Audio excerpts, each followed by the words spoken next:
Eh bien, chers amis, bonsoir à tous. J'espère que vous m'entendez bien. S'il y a des problèmes de son, n'hésitez pas. Ce soir, j'ai avancé la date de la conférence, mais je me suis dit, vu que c'était pris depuis quelques jours, autant le faire pour au moins ce sera fait, voilà, tout simplement. Ce soir, on se retrouve pour une autre série de conférences du style Hérode vide sa bibliothèque et planifie des conférences exprès pour ne pas finir comme Colo avec plein de livres qu'il n'a pas lus.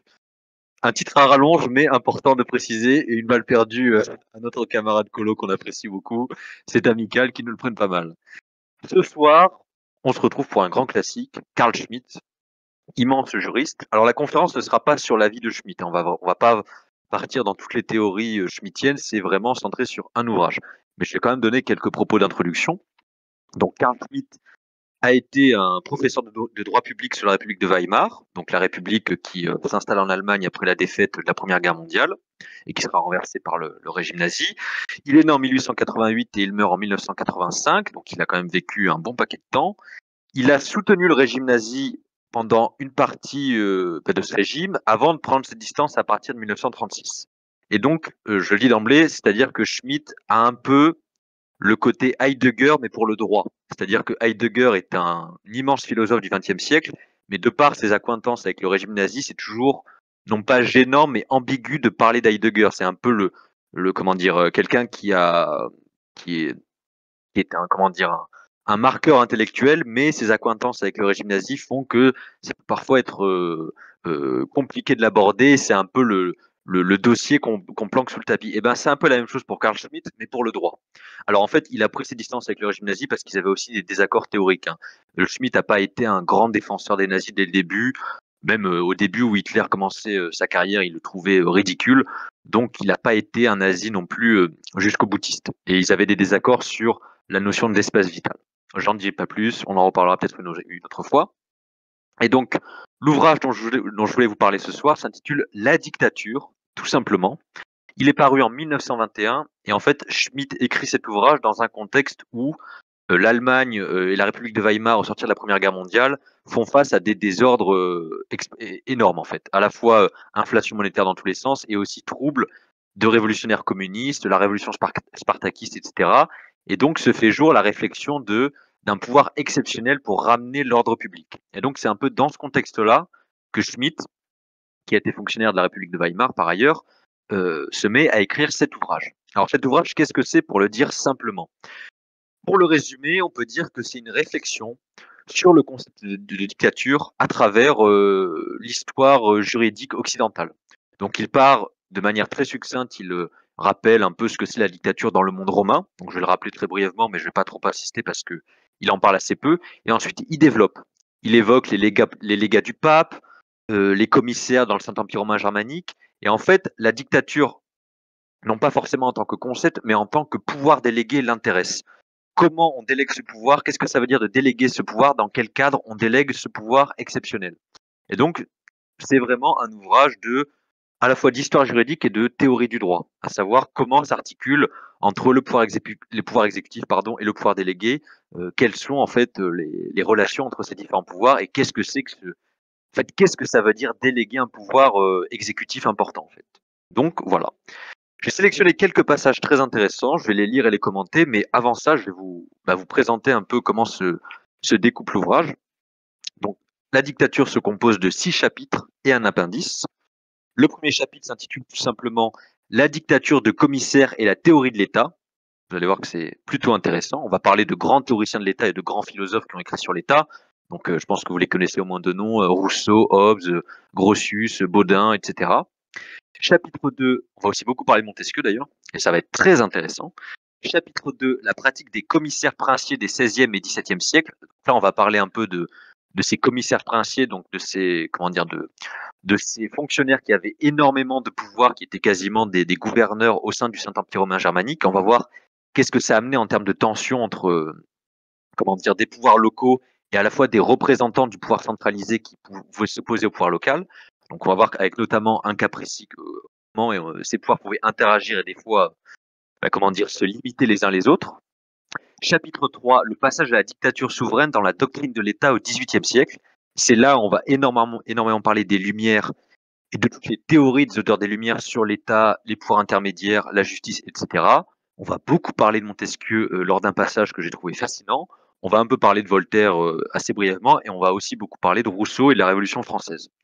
Mais on va pas seulement, voilà, Schmitt, il est pas là pour prendre parti, il a ses opinions, mais il raisonne en termes de juriste. Donc lui, ce qui l'intéresse, ce sont les conceptions philosophiques qui sous-tendent le droit, l'articulation des pouvoirs. Donc il n'est pas là pour tenir un discours pro ou anti-révolutionnaire, même si personnellement, euh, c'est assez compliqué, vous allez voir, puisque lui, il est dans un contexte où l'Allemagne est très affaiblie, et c'est vraiment un théoricien de l'État fort, en quelque sorte. Donc vous allez voir que ce qu'il dit de la révolution n'est pas inintéressant et n'est pas ce ne sont pas des thèses réactionnaires stupides.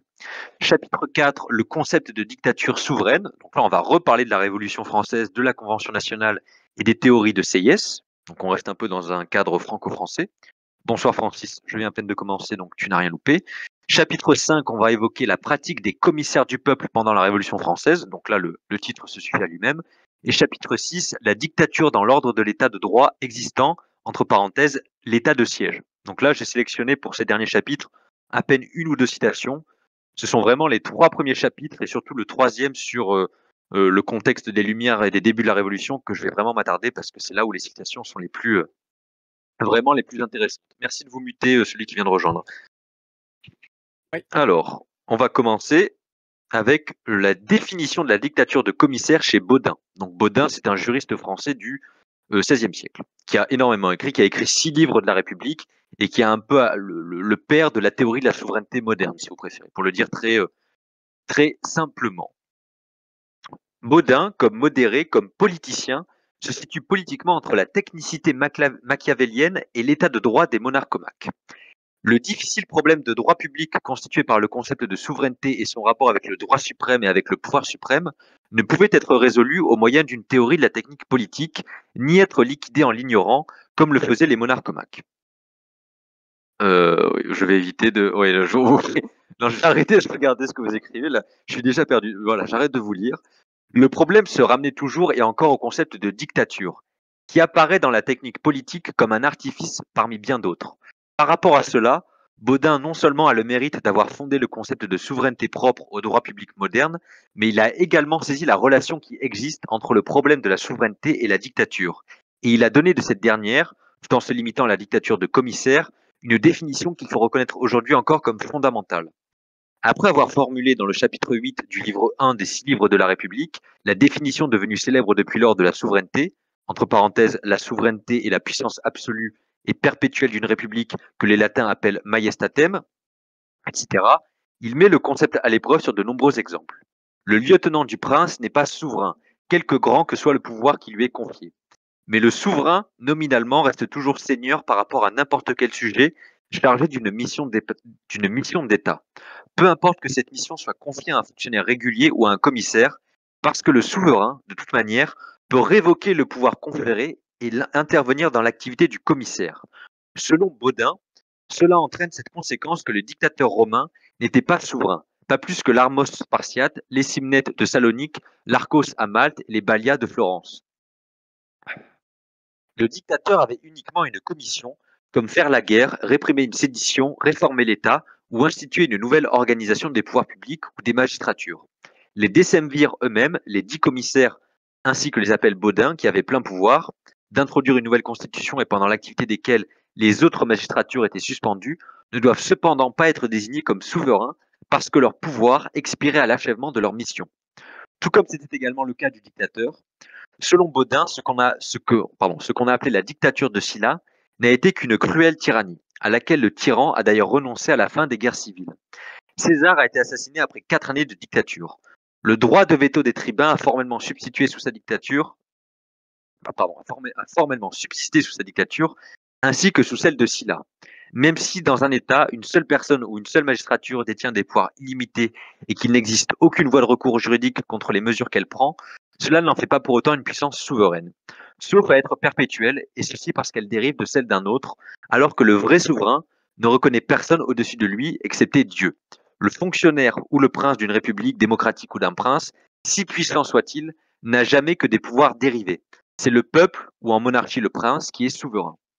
Donc là, en fait, Baudin, il nous fait un peu un grand rappel de théorie juridique pour justement nous présenter. Alors je vais donner quelques éléments de contexte, mais en fait, c'est que dans le monde romain, le dictateur était élu pour un an en fait, et il était élu dans des cas de non, non, pas Alphonse Baudin. Il était élu dans des cas extrêmes quand la République romaine était menacée, quand elle subissait une crise interne ou une crise externe. C'était vraiment un poste administratif dictateur. Un dictateur était nommé pour un certain temps et on lui donnait un an pour résoudre la situation, et ça n'était pas une charge qui était rééligible. C'était vraiment un cas extrême où on nommait quelqu'un, on lui donnait les pleins pouvoirs pendant un an, mais c'était prévu dans le cadre juridique romain. Donc c'était quelque chose, c'était limite un poste dictateur, mais un poste qui n'était pas renouvelable. Et dans la conception romaine, le dictateur n'avait pas des droits héréditaires qu'il aurait pu transmettre. C'était vraiment, on lui confiait la souveraineté totale, mais pour une durée limitée, et d'autres magistratures pouvaient continuer de éventuellement faire contre-pouvoir. Donc là, Baudin en fait rappelle tout ça, et Schmitt le rappelle par devers lui. Et pour lui, en fait, il faut distinguer cette espèce de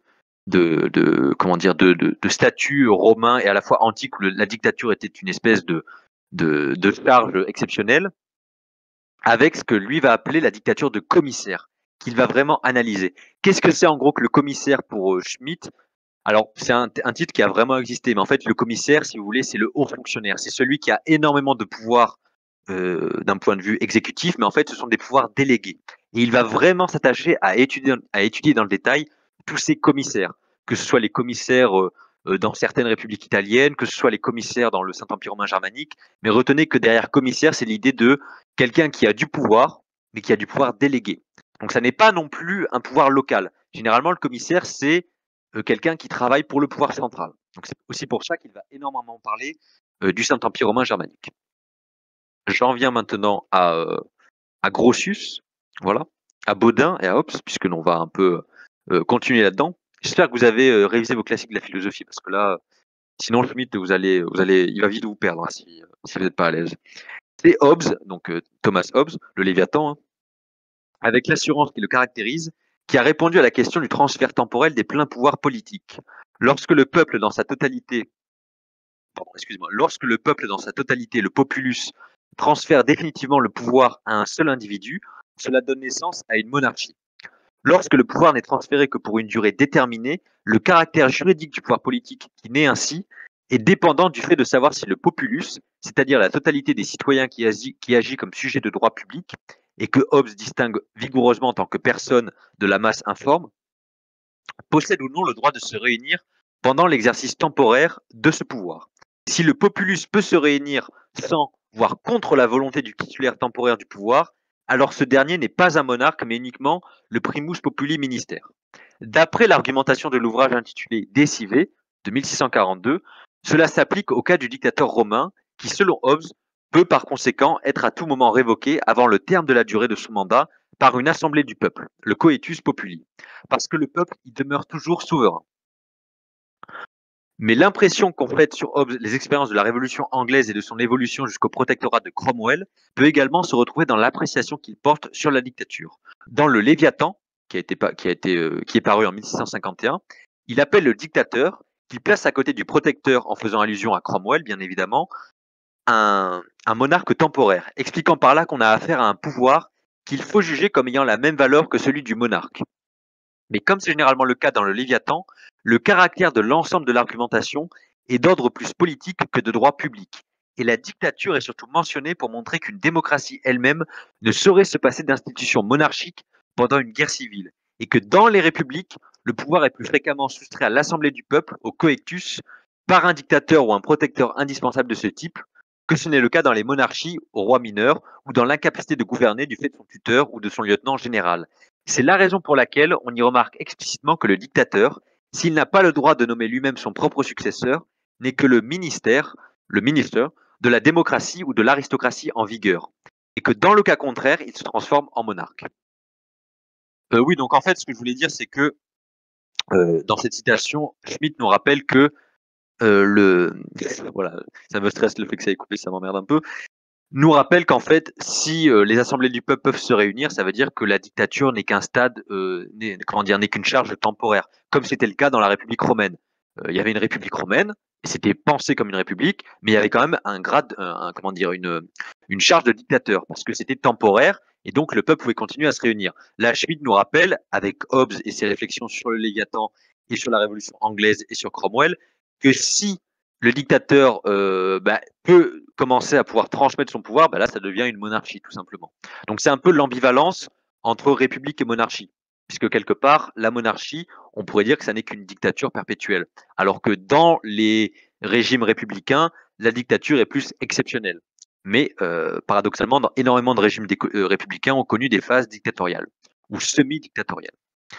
On passe directement, chers amis, au chapitre 2. J'espère que vous m'entendez.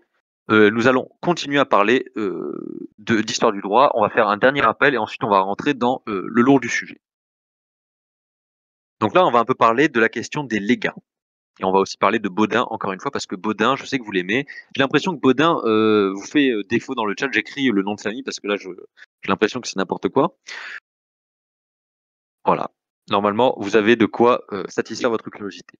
Le légat apparaît avant tout comme un iudex delegatus, parce que conformément à la conception médiévale, le pouvoir de la puissance publique s'exprime sous forme de juridiction. Donc en fait, légat ici, c'est le légat pontifical. Hein. À l'époque où suite à la réforme grégorienne, le pape devient vraiment un seigneur européen qui prétend s'élever au-dessus des monarques, pensez à Philippe le Bel. Et donc il y a les légats qui sont un peu les instruments de la politique pontificale. Mais sur le fond, les compétences du légat vont bien au-delà du simple examen et de la décision judiciaire. Inversement, on ne peut donc non plus assimiler n'importe quelle activité judiciaire déléguée et extraordinaire à celle du légat. Mais leur activité à tous deux repose bien sur une commission, sur une commission. Le terme committere est déjà une expression technique du droit canon et désigne, contrairement au remittere, le transfert d'une compétence juridictionnelle à quelqu'un qui, sinon, en serait privé, donc à quelqu'un d'autre que le juge régulier. L'opposition qui est au fondement des idées développées par Bodin entre compétence investie d'une puissance publique reposant sur une loi et celle qui repose sur une commission est ici clairement établie.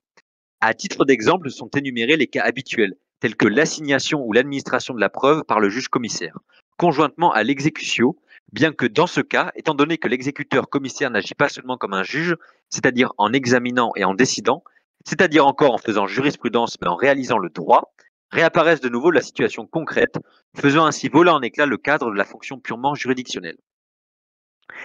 Est ici mis en relief ce qui se manifestera encore à plusieurs reprises au cours de l'évolution historique, à savoir que l'exécutio est du ressort de la juridiction, mais étant donné qu'elle intervient nécessairement sur un mode causal dans le déroulement réel des événements concrets, il résulte de sa nature qu'elle dépasse les limites des procédures d'un jugement. Elle entraîne peut-être d'autres audiences, et en fonction des circonstances, par exemple dans le cas d'une résistance de l'exequentus, des mesures dont l'étendue et l'ampleur peuvent être imprévisibles. Ici apparaît la formule caractéristique selon laquelle le règlement des détails est laissé à la discrétion, à la libre appréciation du commissaire d'exécution, chargé de réaliser une situation concrète. Mais abstraction faite de cela, la voie juridique ordinaire a connu de grands changements en conséquence du fait qu'il existait d'amples commissions dotées de compétences sans délimitation précise de leur contenu et que le transfert de ces compétences modifiait également le contenu de l'activité juridictionnelle. Un exemple de délégation extrêmement étendue est le droit qui revient aux auditeurs du pape de délivrer partout des commissions qu'ils ont reçues les procès du monde entier en commission du pape et parce qu'ils jugent tous les appels à titre de quasiria donina, excusez-moi, je vais y arriver, quasiordinari, excusez-moi, en vertu d'une commission générale. Bonsoir à tous. De plus, le princeps peut transférer des cas à un juge extraordinaire en vue d'une décision définitive, en excluant les voies de recours ou en autorisant une procédure sommaire. Des commissions telles que le droit d'inspection des moines mendiants qui peuvent non seulement constater des anomalies et les rapporter, mais aussi agir en vue d'y mettre fin, voire décider des changements d'organisation et intervenir ainsi dans les compétences des évêques, débordent le domaine de la juridiction. Bon, je pense que je vais un peu passer parce que là, je sens que je perds le peuple. Rebonsoir à Issou et aux autres. Je vais accélérer un peu. Sinon, là, je sens que là, ça va être... Ah, voilà. On va revenir à d'autres éléments. Là, c'est du mafé-soli pour vous. Je vais revenir, voilà.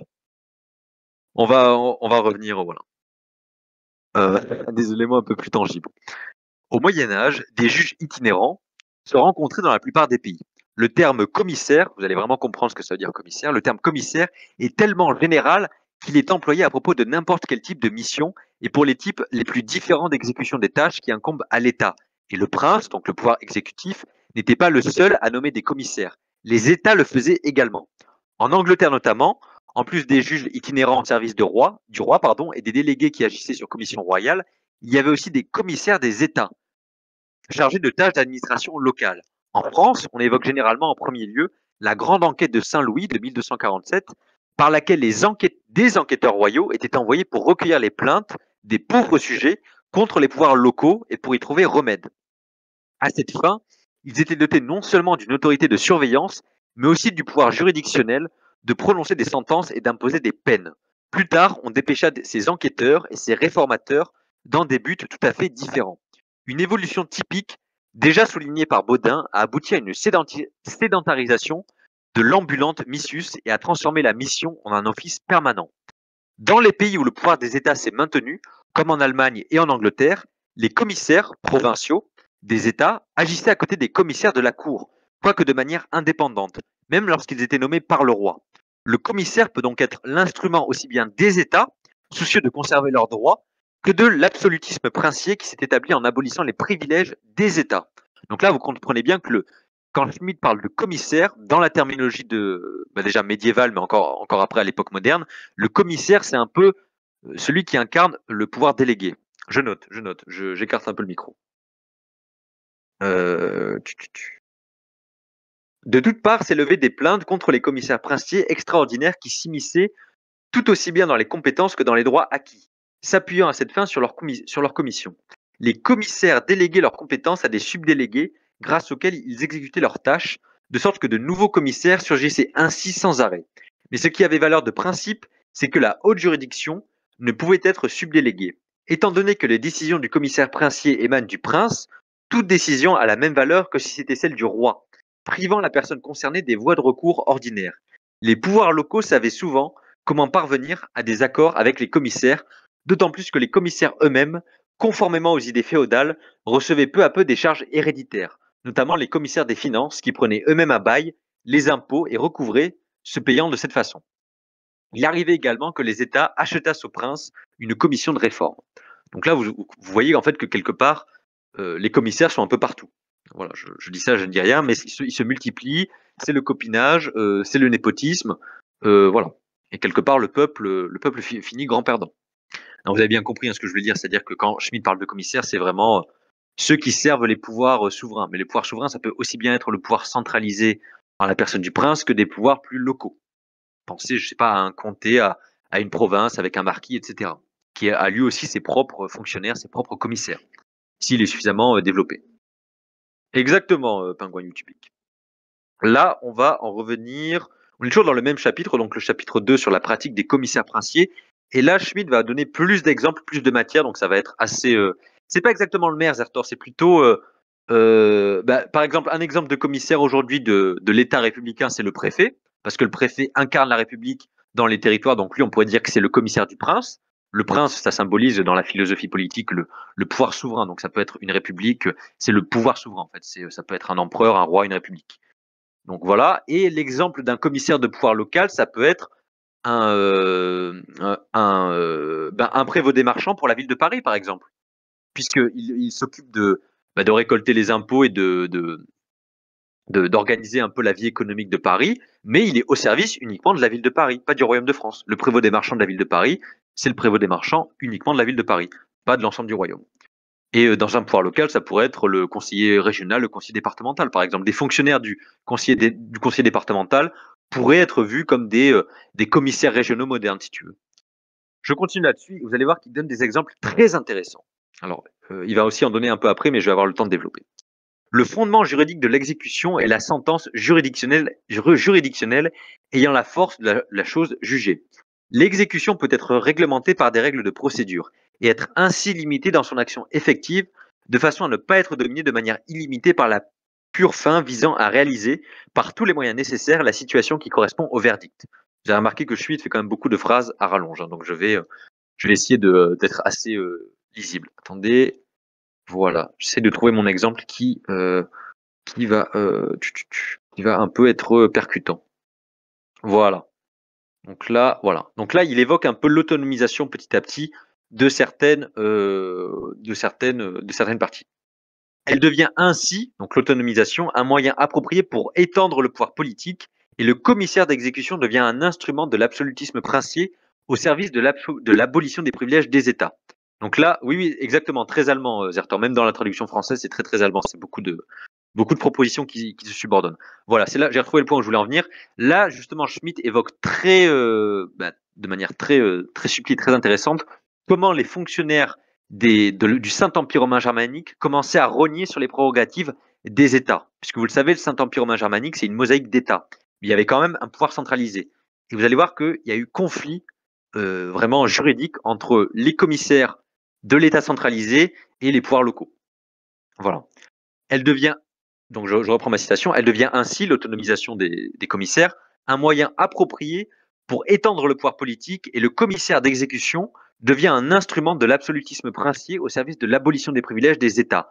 Wallenstein, retenez bien ce nom, l'illustration la plus importante et la plus conséquente de la théorie de l'État moderne en Allemagne au XVIIe siècle, a ouvertement exprimé le sens politique de cette procédure lorsqu'il a dit qu'il souhaitait, je cite, de tout cœur que les États fassent des difficultés, parce que ainsi ils allaient perdre tous leurs privilèges. Le commissaire s'en tient à sa mission et à rien d'autre. L'instruction donnée le 17 novembre 1620 à ses sous-commissaires par le duc Maximilien de Bavière en tant que commissaire impérial pendant la guerre menée contre les rebelles de Bohême leur ordonne de, je cite, faire entendre raison avec indulgence aux États qui soutiennent avoir le droit à la confirmation de leurs privilèges et autres titres délivrés par Sa Majesté l'Empereur, ou qui refusent de rendre hommage, et de leur faire comprendre que désormais, ni l'heure ni encore moins les circonstances locales ne permettaient plus de s'attarder à la confirmation des privilèges. Et pour inclure tout ce qui n'est pas précisé dans la commission, qui ne contient rien sur la dite confirmation, les États doivent s'adresser à l'empereur et non pas à nous, commissaires subordonnés, qui ne sommes pas concernés par cette question. Dans les procès, il y avait des commissaires impériaux avec des missions très diverses. D'habitude, les témoins n'étaient pas auditionnés par le tribunal régional supérieur de l'Empire, mais étaient cités et interrogés par un commissaire juge. Lorsque toute une commune était soupçonnée de troubler la paix publique ou d'apporter son soutien à des rebelles, les commissaires recevaient aussi des serments de la moitié des membres du conseil municipal ou de tous les citoyens suspects qui purifiaient ceux-ci.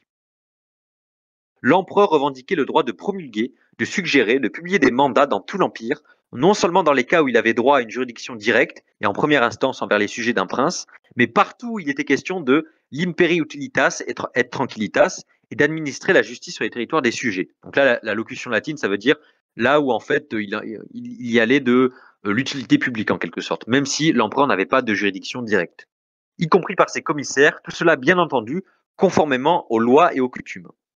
Mais Recking, qui formule ces principes, donc un juriste, distingue cependant entre les cités et les princes. Dans les cités, les mandats et les édits de l'empereur, promulgués pour l'utilité publique, sont proclamés par des héros impériaux, mais ils sont suggérés aux princes afin qu'ils les fassent annoncer par des officiers. Le commissaire impérial, de même que les commissaires de la Cour suprême impériale, pouvaient interroger à titre de témoin non seulement des sujets directs, mais également des sujets indirects. Mais les États ont protesté contre cela dès la première moitié du XVIIe siècle. L'élaboration juridique de la position d'exception de ces commissaires se fonde aussi sur le présupposé d'une représentation personnelle. De même que dans le droit canon, est ici valable le précepte selon lequel le commissaire du prince a le pas sur les magistrats ordinaires. Voilà, tout simplement. En ce qui concerne tout particulièrement l'exécution, celle-ci supposait, à titre d'élément de la procédure judiciaire, que la proscription d'un membre des États de l'Empire soit déclarée conforme à la loi. L'empereur revendiquait le droit personnel de proscrire. La proclamation de proscription est soit précédée d'un procès, soit déclarée ipso facto. L'empereur invoquait volontiers ce dernier cas lorsque, notamment, la paix publique était troublée. Pendant la période qui nous intéresse ici, excepté le cas des capitulations électorales, la procédure était principalement réglementée par le Code de réforme de la Cour suprême et par l'ordonnance d'exécution de 1555. Donc là, beaucoup de choses à dire, énormément de choses à dire. Vous voyez qu'en fait, même dans un monde qu'on pourrait croire aussi corseté que le Saint-Empire romain germanique, il y avait déjà ces points de tension entre pouvoir impérial via les commissaires d'exécution et petit pouvoir local qui était composé d'archevêchés, de territoires princiers. etc. Donc au tout début du XVIIe siècle, à la veille de la guerre de 30 ans, il y avait ces conflits de juridiction. Mais quelque part, on pourrait dire que l'Europe entière a été traversée par ces conflits. Je vais maintenant. Est-ce que je donne un autre exemple ou est-ce que je vais vous assommer? Je donne encore un petit exemple. Les mandats impériaux reçus par les commissaires impériaux au cours d'un procès étaient souvent insinués et notifiés aux parties par l'intermédiaire de ces mêmes commissaires. On sait bien qu'un procès devant le tribunal impérial prenait un temps extraordinairement long, parce que même après la condamnation et au cours de la procédure d'exécution, des voies de recours étaient encore autorisées. La proscription elle-même avait depuis longtemps perdu son caractère terrifiant, et l'empereur, par une clémence et une bonté innées, comme cela était en général énoncé dans ses mandats, avait l'habitude d'y surseoir toujours et encore. La mission des commissaires impériaux consistait donc principalement à mener des négociations, notamment à propos des questions politiques importantes et avec les partis influents, et beaucoup de temps s'est écoulé avant que le commissaire d'action ne remplace ces commissaires chargés de mission. Des exemples particulièrement intéressants de l'activité des commissaires se trouvent dans les archives du Saint-Empire et dans les innombrables litiges surgis au XVIIe siècle.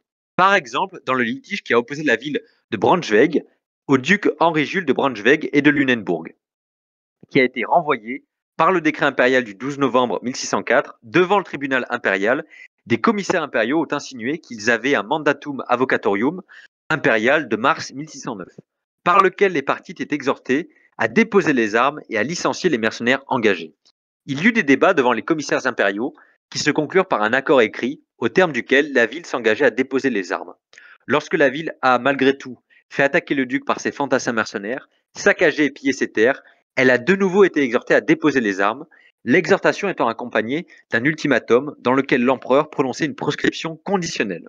L'empereur se considérait habilité à de telles, ingérences, on va dire, malgré le procès en cours, parce qu'aucune prévention d'un tribunal ne pouvait l'empêcher, en tant qu'empereur romain, exerçant le gouvernement, de se soucier de l'ordre et de la paix de l'Empire. Bref. Donc c'est un peu tarabiscoté, j'imagine, pour vous.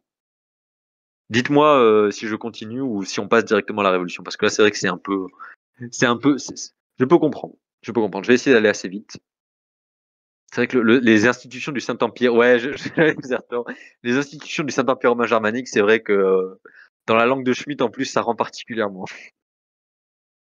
Ouais, ce long passage sur les commissions de princes qui se transforment en commissions exécutives et sur l'affaire du prince Auguste Guillaume de Prusse, oui, c'est vrai que, bon, allez, je passe un peu. On va revenir à des cas franco-français parce que sinon, ouais, Wallenstein, je vais le laisser un peu tranquille. Wallenstein, allez, je l'évoque à la fin.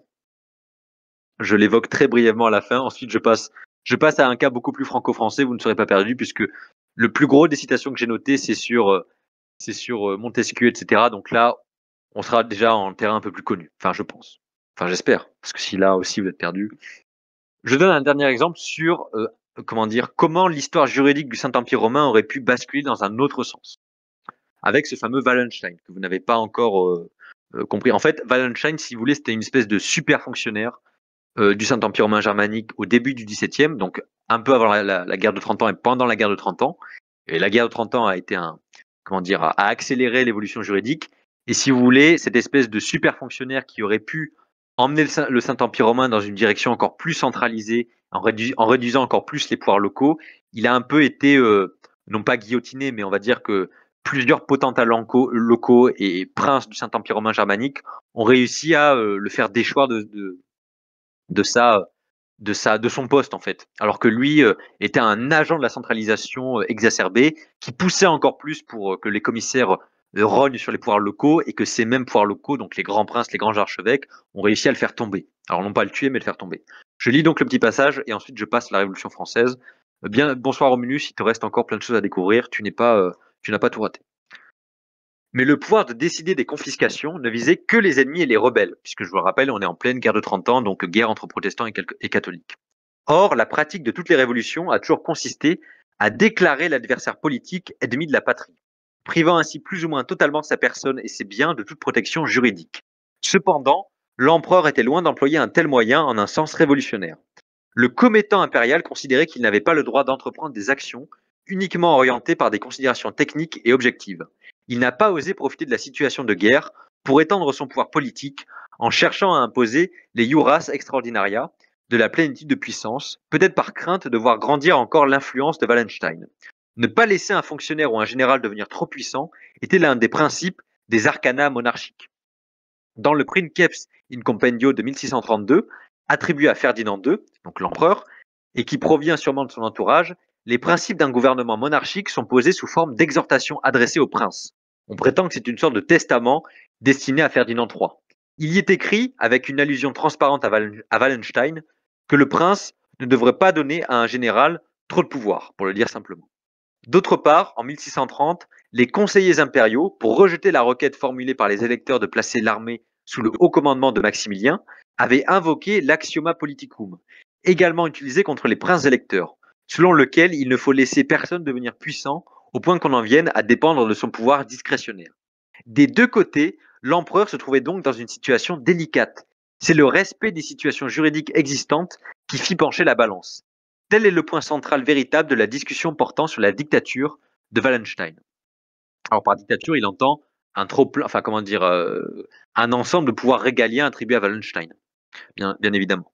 Elle porte en vérité sur la plénitude de puissance de l'empereur, au sens où il s'agit de savoir s'il existe en Allemagne une instance pouvant supprimer les droits acquis qui lui barrent la route en invoquant une situation d'urgence. Du fait que l'empereur ne s'est pas décidé, en vertu de la plénitude de puissance impériale, à imposer à son profit les lois d'exception, il s'ensuit que la question de savoir quelle position occupait Wallenstein par rapport à l'empereur a perdu de son importance eu égard à la question de la dictature de Wallenstein.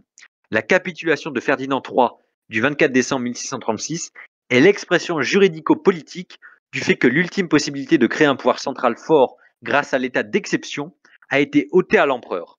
Certes, en cas d'extrême urgence, l'empereur n'est pas obligé de consulter les États, mais il doit entendre les 6 princes électeurs pour lever les impôts les plus indispensables.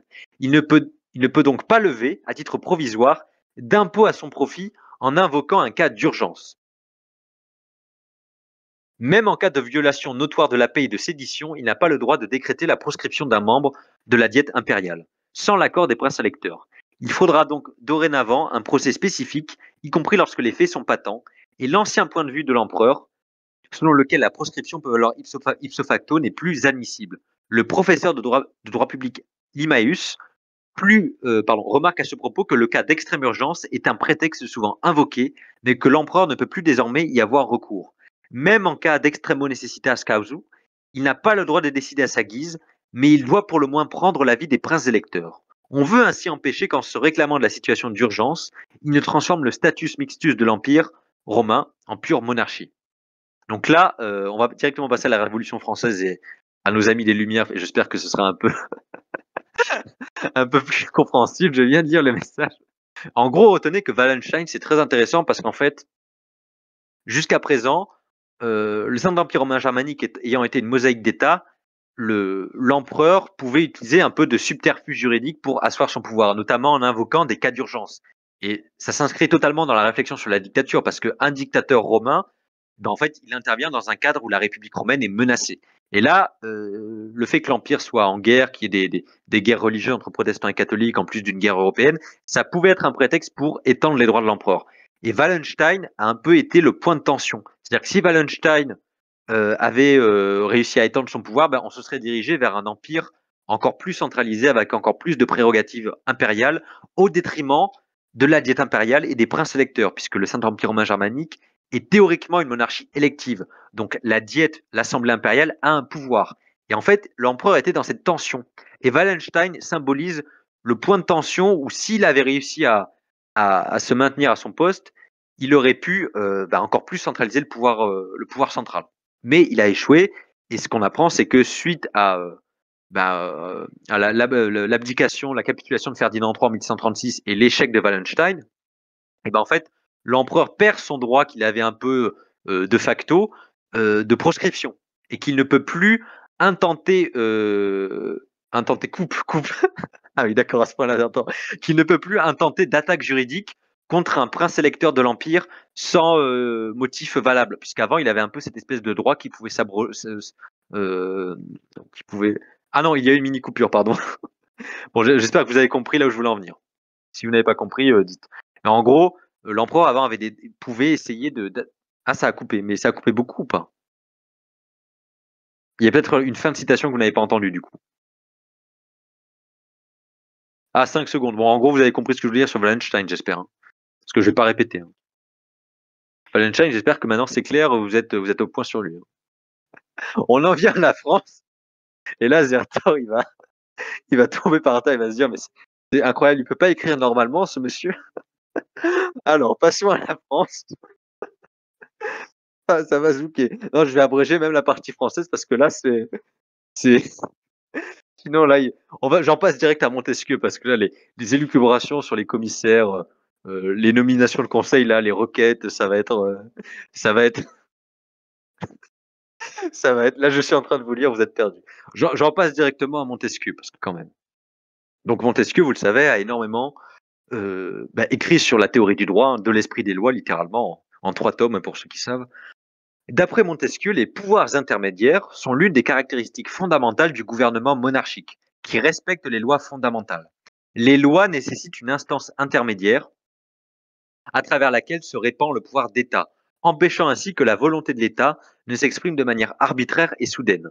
La noblesse, la juridiction seigneuriale et patrimoniale, le clergé et les cours indépendantes qui avaient pour fonction le dépôt des lois, les parlements français par conséquent, représentaient des freins intermédiaires de ce type à la toute-puissance de l'État, mais non le Conseil du Prince, qui par nature avait tendance à exécuter la volonté momentanée du Prince, sans pouvoir être le lieu d'un dépôt sacré des lois fondamentales, et il présentait de plus, à la différence de ces corporations intermédiaires, l'inconvénient de ne pas être permanent.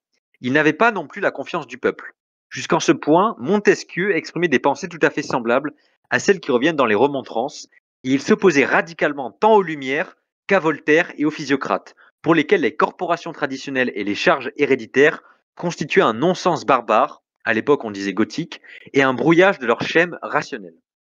Donc là, je vais peut-être un peu arrêter de citer et résumer moi-même, parce que sinon là, ça va être... je sens que je vais vous perdre, et je pense que vous allez préférer si je résume moi-même.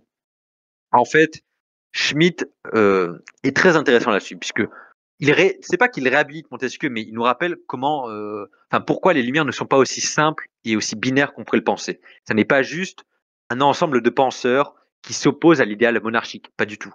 Montesquieu fait l'apologie, déjà parce que c'était un peu sa vie et sa carrière. Je rappelle que Montesquieu était de ma région, comme Montaigne avant lui. Il s'oppose un peu à cette vision rationaliste, qu'on pourrait presque, que moi je dirais de névrosé avant l'heure, d'un fantasme d'un État ultra rationalisé où il y a le sujet en tant qu'individu rationnel, coupé de toute, de toute tambouille sociale, de tout corps intermédiaire, et l'État, le prince en quelque sorte. Donc l'État, c'est le pouvoir souverain. Pour Montesquieu, c'est un modèle qui est néfaste, qui ne tient pas debout. Montesquieu fait l'apologie des pouvoirs intermédiaires. À l'époque, les pouvoirs intermédiaires, ce sont les parlements régionaux, puisque je le rappelle, à l'époque de la monarchie absolue, donc sous Louis XVI et sous ses prédécesseurs, il y avait des parlements régionaux. Il y avait donc le Parlement de Paris qui est devenu l'Assemblée nationale, mais il y avait aussi tout un nombre de parlements régionaux. Il y avait le Parlement de Bordeaux, le Parlement de Grenoble, bref, tout un certain nombre de pouvoirs intermédiaires qui faisaient un peu le maillage territorial entre le souverain, donc le monarque, et le peuple. Il y avait toute une gradation d'institutions, de cours de justice, etc. Il y avait tout un millefeuille administratif en quelque sorte. J'ai l'impression de tous vous perdre, mais j'espère que certains d'entre vous comprennent ce que je veux dire. Et donc Montesquieu, lui, fait un peu l'apologie de ces pouvoirs intermédiaires, à l'inverse de Voltaire et du reste des auteurs des Lumières, et surtout des physiocrates. Je rappelle que les physiocrates ont eu un rôle énorme sous le régime sous le règne de Louis XVI, puisque tous les ministres de l'économie, tous ceux qui sont les plus connus comme Turgot, ont essayé d'enclencher des réformes pour essayer de régler le problème de la dette du Royaume de France, déjà à l'époque, étaient des physiocrates. Et les physiocrates, en fait, pour le dire très vulgairement, j'ai pas le temps de faire une conférence à part sur les physiocrates, eux, ils mettent en avant une économie agraire, si vous voulez, basée sur l'agriculture et sur les échanges commerciaux. Mais pour le dire aussi encore plus vulgairement, les physiocrates, ce sont les libéraux avant l'heure. En fait, d'ailleurs, le terme physiocrate veut dire libéral, en fait, dans le langage de l'époque. Donc, comme aujourd'hui, on a des libéraux qui essayent de régler le problème de la dette et qui coulent le pays encore plus. Et si ça continue comme ça a été le cas sous Louis XVI, je pense que vous avez compris dans quelle direction se dirigeait le pays.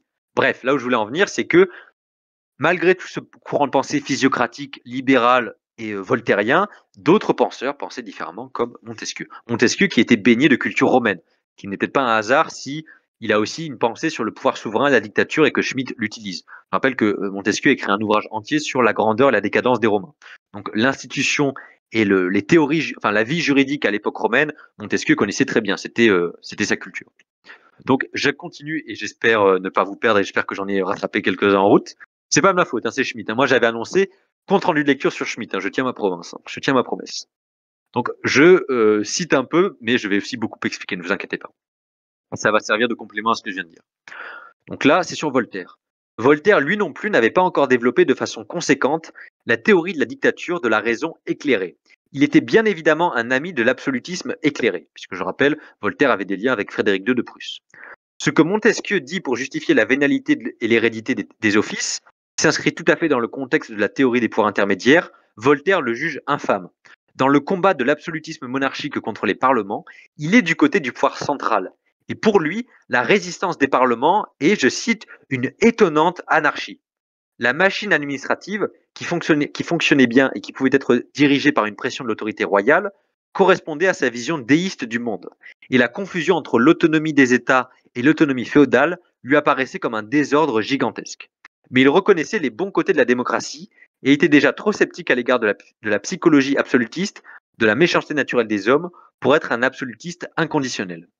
De plus, il n'était pas intellectuellement enclin à aller systématiquement jusqu'au bout d'une pensée.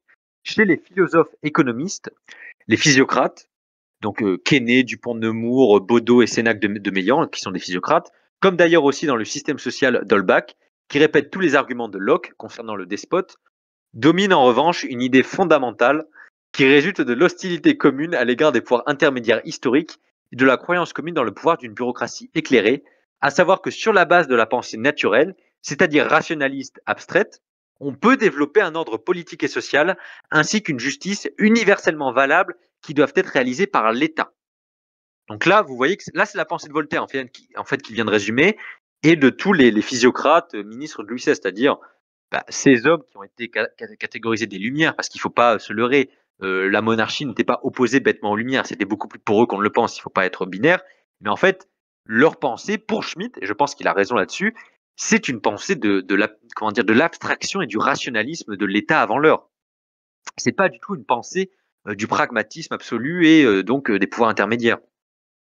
Bien que les physiocrates considèrent les interventions de l'État dans le commerce et l'industrie comme nuisibles, je l'ai dit, je le rappelle, ils sont libéraux, ils pensent qu'une monarchie forte et qu'un despotisme véritable, c'est-à-dire légitimé et intelligent, sont indispensables à la réalisation de leurs idéaux libéraux et à la destruction des pouvoirs intermédiaires qui y font obstacle. Mais c'est incroyable, on a l'impression, je ne sais pas si vous en rendez compte, mais on a l'impression de lire le projet néolibéral avant l'heure en fait. On rejette l'État dans notre paradis libéral, mais on a besoin de l'État pour détruire les corps intermédiaires et en fait toute forme d'organisation sociale qui ne soit pas l'État. Je trouve ça incroyable quand on le relie à l'aune de l'actualité. Enfin bref. L'État doit se soumettre aux lois du développement économique, mais il est par ailleurs tout puissant. Il doit considérer que sa tâche principale est l'éducation et la diffusion des lumières de la raison dans ses sujets. L'éducation nationale. Une fois que les hommes auront reconnu l'ordre naturel, tout le reste découlera de lui-même.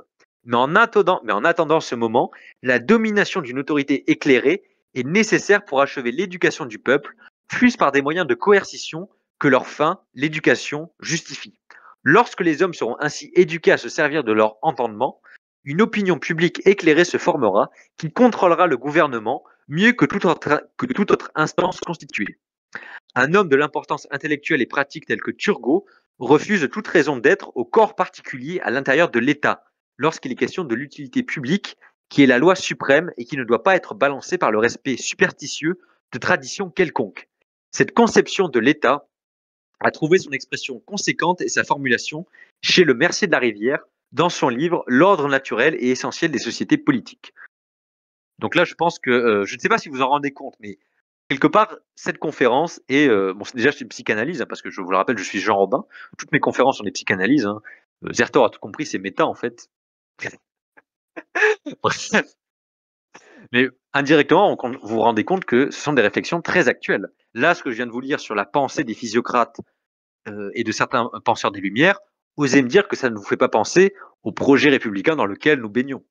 C'est l'éducation qui va qui va éclairer le peuple et qui va lui permettre de comprendre qu'il n'y a que l'ordre naturel des choses et que les corps intermédiaires, la superstition, les traditions locales, tout ça n'a plus aucune importance. J'espère que vous tiltez un peu ce que je suis en train. Voilà. Quand j'ai dit, lui, il a compris. Là, j'en viens directement à ce qu'on adore, ce qu'on aime, ce que Francis adore. Francis, il m'en parle toutes les nuits, puisqu'on va parler de mon chouchou Robespierre et de la Révolution française. Ah. Donc là, on va parler d'un autre auteur un peu oublié, mais on va le citer très brièvement. Mably comprend et va jusqu'à admettre la lutte contre les commissaires du roi. Donc c'est un penseur des Lumières, hein, Mably. Les intendants, les bachas de leur province, et il objecte à l'État jésuite que les jésuites auraient mieux agi en éduquant les Indiens à se gouverner eux-mêmes, afin qu'ils puissent choisir eux-mêmes, et parmi eux, les autorités responsables de l'administration économique de la République. Au fanatisme de l'unité des philosophes économistes, à leur unité de force et de volonté, il pose la question de savoir si un philosophe pourrait s'imaginer que puisse naître une unité politique lorsque la propriété foncière et toutes les conditions de vie sont inégales et lorsque le pouvoir politique ne sert qu'à maintenir ces inégalités. Le libre gouvernement des citoyens par eux-mêmes consiste dans leur participation au pouvoir législatif. Le pouvoir exécutif doit toujours de nouveau être divisé en fonction des différentes branches de l'administration, parce que sinon une accumulation de force se produit et surgit alors un magistrat universel, c'est-à-dire un despote. Un contrôle régulier du gouvernement par des commissions spéciales du pouvoir législatif est nécessaire. Il recommande même une année de réforme périodique au cours de laquelle on exercera un contrôle particulièrement sévère. En se réclamant de lui, la Révolution française hérite de Mably l'hostilité à l'égard du pouvoir exécutif. Je vous rappelle, la Révolution française, c'est avant tout un pouvoir de parlement. Pensez la Convention nationale. En se réclamant de lui, Robespierre a déclaré, le 18 mai 1790, devant l'Assemblée constituante, que seul le pouvoir législatif devrait avoir le droit de décider de la guerre et de la paix, parce que c'est lui qui a le moins d'intérêt à abuser de son pouvoir, alors que le roi, armé d'une puissante dictature, qui peut attenter à la liberté, tend à un tel abus de pouvoir. L'activité des commissaires de la Convention nationale commence par des missions de contrôle, c'est-à-dire par une ingérence effective du pouvoir législatif dans le détail du pouvoir exécutif. Uniquement dominée par l'objectif de parvenir à un certain succès, elle s'élargit et passe de la surveillance à l'absorption totale de l'activité surveillée. Voilà, je voulais juste citer un peu Robespierre parce que c'est la famille, mais vous inquiétez pas, je n'ai pas fini. Je bois quand même un coup parce que là, je commence à m'épuiser. J'espère que vous aimez la théorie du droit et les physiocrates, parce que là, alors c'est vrai qu'en fait, on peut pas lire Schmitt comme ça. Bref, allez, continuons, chers amis, continuons, parce que là, nous, on n'est qu'au début, on ne fait que, on a fait qu'effleurer la surface. Heureusement que j'ai abrégé dans les citations, sinon là, vous seriez, ce serait. Alors, là, c'est très bien, parce que là, on va parler un peu de Rousseau. Là, on va parler de Rousseau. Je vais surtout résumer ce que j'ai lu. Je vais arrêter un peu de citer, mais je vais citer quelques passages. Parce que quand même, Schmitt fait une exégèse de Rousseau. Donc, en fait, Schmitt fait un compte-rendu de lecture de Rousseau et moi, je fais le compte-rendu de lecture de Schmitt. Donc, c'est vraiment, c'est les poupées russes. Et je fais même le contre-rendu de lecture parce que je vois très bien ce qu'il a lu chez Rousseau. Et donc, je fais le contre-rendu de lecture, en fait. La conférence, c'est vraiment d'une heure. Allez, j'arrête de vous lire, sinon, là, c'est fini, là. Donc là, très intéressant. Très, très intéressant. Le prince, comme le député du peuple et le dictateur sont donc des commissaires. Le dictateur dicte à l'extérieur, mais étant donné qu'il est commissaire, on doit à son tour lui dicter de l'intérieur.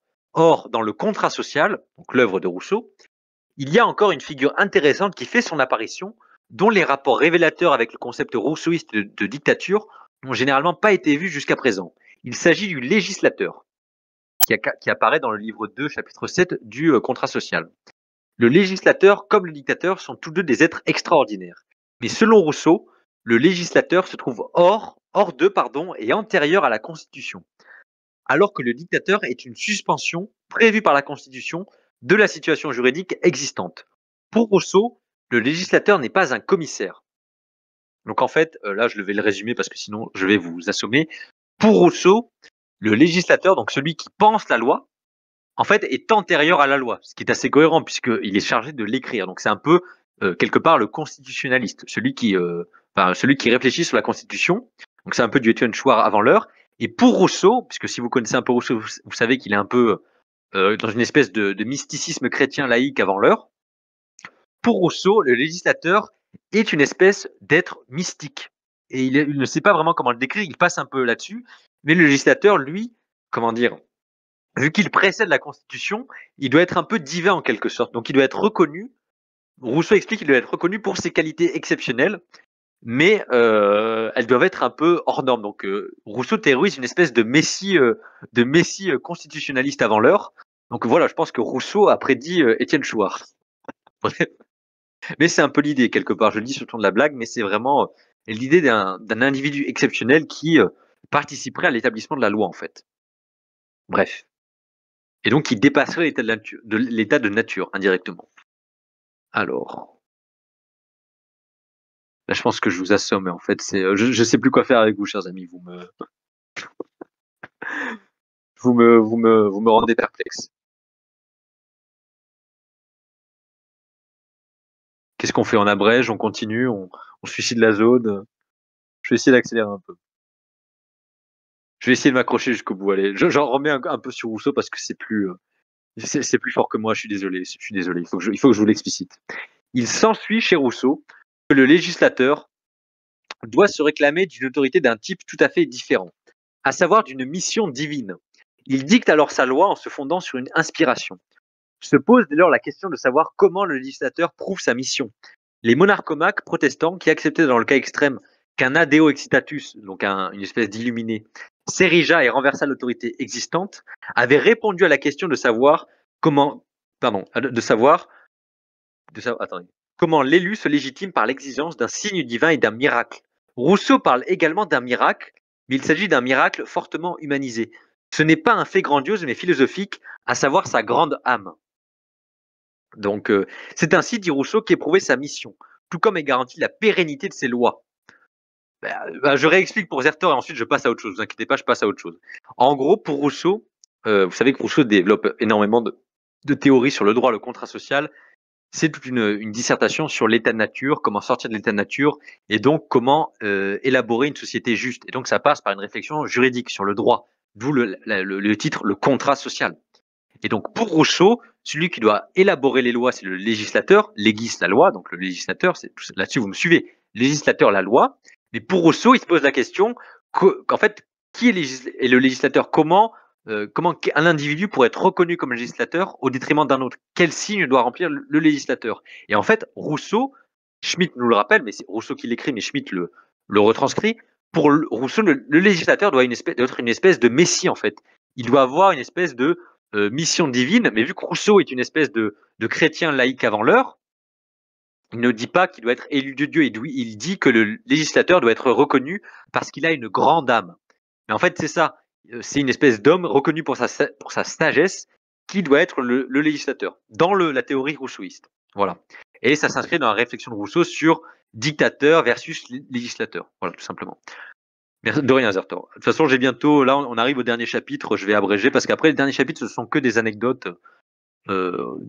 sur CIS. CIS, je vais vous assommer sur la question des parlements, la relation commissariale.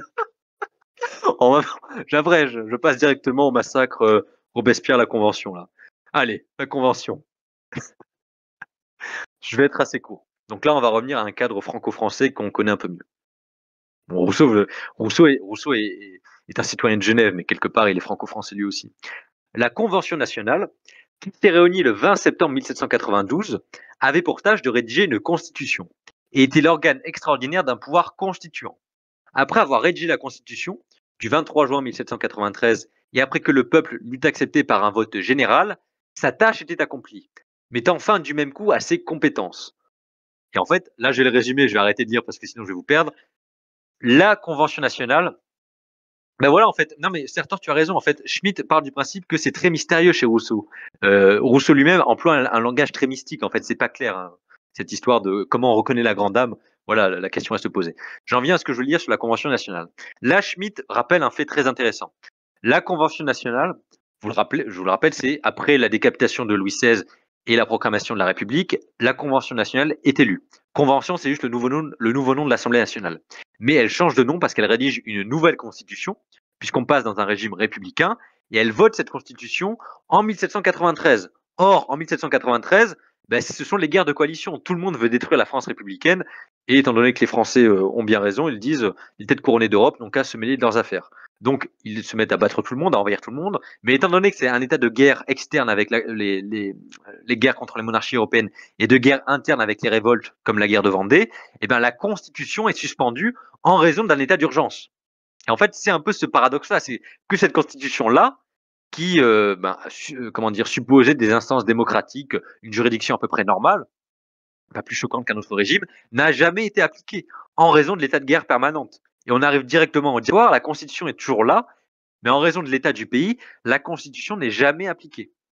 Et c'est un peu, là, Schmitt, dans ce passage, il développe un peu l'ambivalence où la Convention nationale écrit une convention, mais que paradoxalement, la Convention nationale, donc l'Assemblée de la République, écrit une constitution, mais paradoxalement, à cause ou grâce à l'état de guerre civile et de guerre extérieure, elle n'applique jamais cette constitution.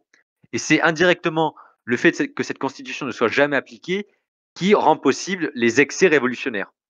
Je résume grossièrement ce que Schmitt veut dire, mais d'un point de vue purement juridique, il n'a pas tort.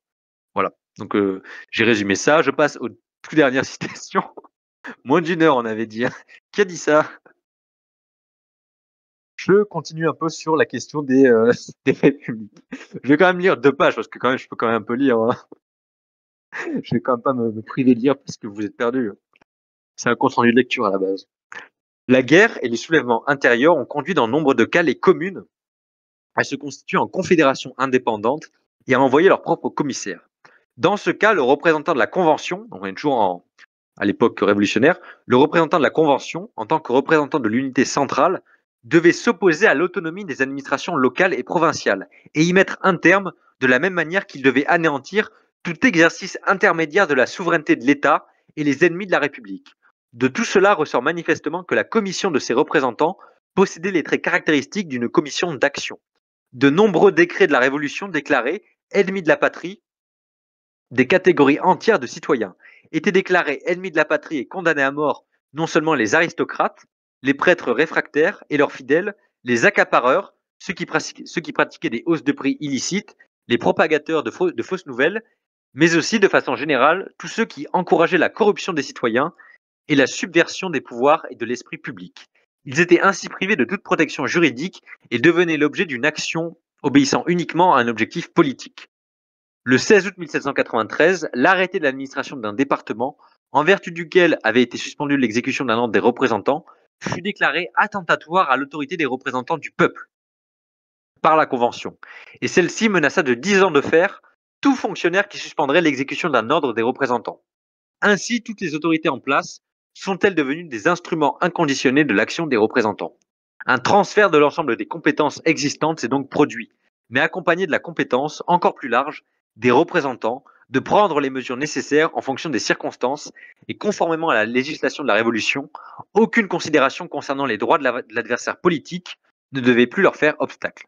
La dictature des représentants, qui était une dictature de commissaires s'inscrivant dans le cadre de la dictature souveraine de la Convention, reposait sur ces 2 éléments. Les tribunaux révolutionnaires ont constitué toutefois un complément efficace dans le cas où des circonstances rendaient possible un semblant de procès dans les formes du droit, c'est-à-dire lorsque l'adversaire était arrêté et que le temps permettait de le soumettre à une justice tendancieuse qui exigeait un minimum de temps, même lorsqu'on avait affaire à une procédure extrêmement sommaire. Donc là, je résume et après j'arrête. Là, ce que nous rappelle Schmitt, c'est qu'en fait, la Convention supprime les pouvoirs locaux à l'intérieur même des départements. Donc déjà, elle supprime les pouvoirs locaux pré-révolutionnaires, donc aristocrates, prêtres, organisations corporatistes, mais même les départements, certains fonctionnaires des départements qui avaient été institués par la République, qui s'opposaient aux directives des représentants des comités révolutionnaires de Paris, se retrouvaient en position fâcheuse s'ils refusaient d'appliquer les ordres et pouvaient être eux-mêmes menacés de 10 ans d'emprisonnement. Donc, en fait, même les relais de pouvoir qu'on pourrait qualifier de locaux mais républicains sont obligés de se faire les relais uniques des commissions révolutionnaires. Voilà.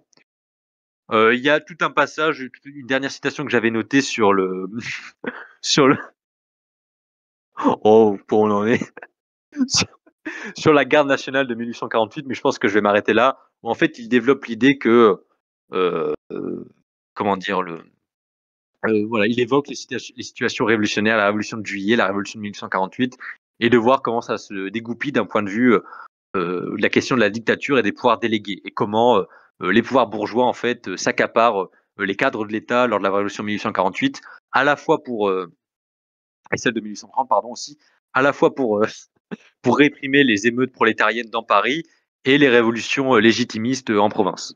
Bref, je vais un peu passer là-dessus. Dites-vous que j'ai été calme parce qu'il y a une. Je le dis, ensuite j'arrête tout parce que là c'était. Moi je suis content parce que je voulais faire ce contrôle de lecture pour moi-même.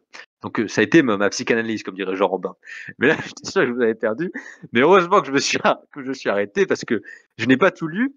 Je ne vous ai pas dit, c'est qu'à la fin de l'ouvrage, qui fait 280 pages, il y a un appendice de 50 pages. Je lis le titre de l'appendice pour vous vendre du rêve. La dictature du président du Reich, d'après l'article 48 de la Constitution de Weimar. Voilà. Joli. Il y a une table des matières magnifique sur l'alinéa 2, la genèse de l'article 48. Bon, je me suis arrêté là, chers amis.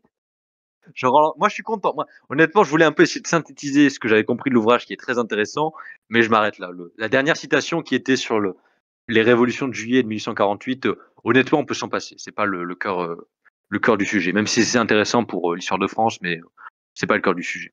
Je vous rends la parole et j'arrête. Je me retire dans les barbelés. Supprimez, coupez tout. Vous pouvez vous démuter. Hein. L'émission a commencé? L'émission a commencé? Ah là, c'est. Oh là là. Ah ben merci Rod. C'était un peu sport. En tout cas pour moi au début surtout. Après plus on se rapprochait de l'hexagone, plus c'était confortable. Mais c'est vrai qu'au début c'était un peu rêche.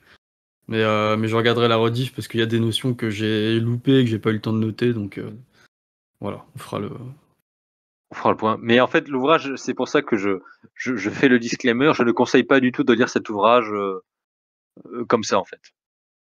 Pas du tout de se lancer là-dedans sans base. Ouais, je pense. En fait, je sais pas si.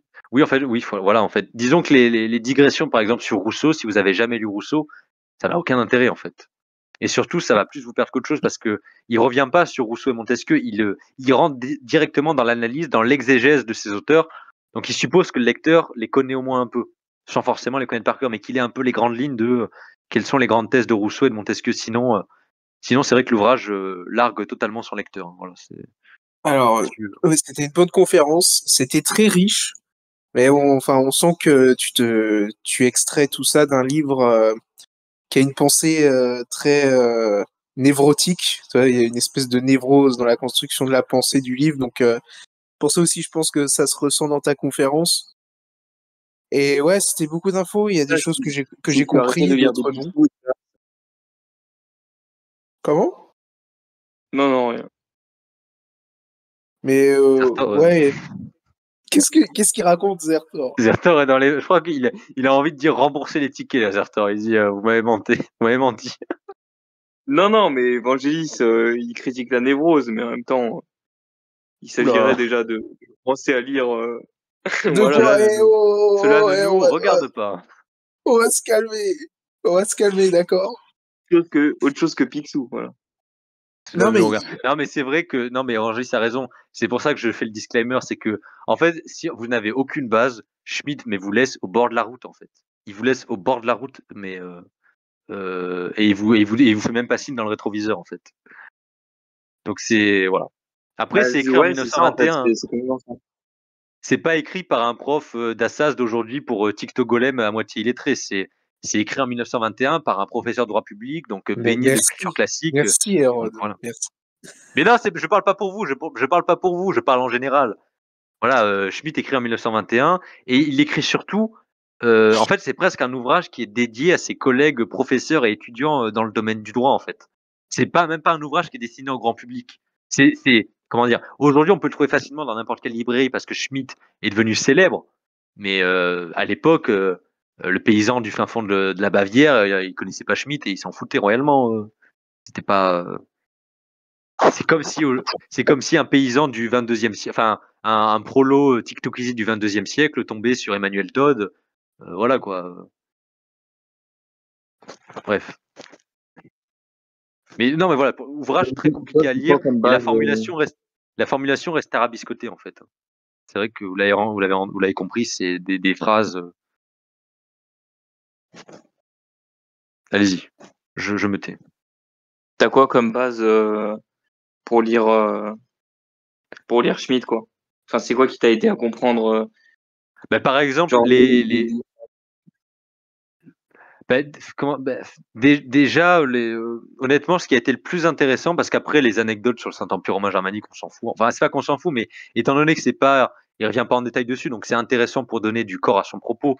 Mais tout le passage sur Rousseau, Voltaire, Montesquieu, c'est quand même bien, pas d'avoir Même tout Hobbes. lu, mais oui, même Hobbes, au moins de connaître les grandes thèses. Tu vois, Hobbes, si tu connais pas au moins sa thèse, au moins de nom sur le Léviathan, Ouais. ces discussions-là vont t'apparaître un peu obscures. Pareil sur Rousseau et sur Montesquieu encore plus, parce que Montesquieu, c'est très intéressant. Il y a 15 pages entières dédiées à Montesquieu.